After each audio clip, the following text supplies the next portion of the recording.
How to send money from Coinbase to Tangem wallet. So to send money or cryptocurrency from your Coinbase to your Tangem wallet, you'll first need to obtain your Tangem wallet's receiving address. So here's a step-by-step guide. So first, obtain the wallet address. So open your Tangem app, open the homepage, and then tap the three dots in the right corner and select the desired wallet and go to your manage tokens and find the cryptocurrency you want to send and select the appropriate network for the cryptocurrency and then tap receive and copy the displayed public address.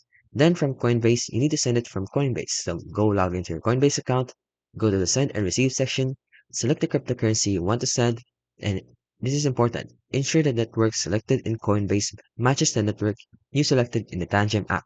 Then paste the Tangem wallet address you copied earlier to the recipient field. Then enter the amount of cryptocurrency you want to send. And lastly, review the transaction details and confirm the withdrawal. So here's some important considerations.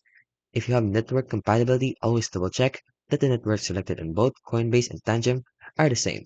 And for fees, be aware of the transaction fees. And for security, Tangem is a hardware wallet, so which is generally considered more secure than keeping your crypto. And for the time it takes for the transaction to be processed can vary depending on network congestion and may take up to like 3 to 5 business days. And that's how you can send money from Coinbase to Tangem wallet.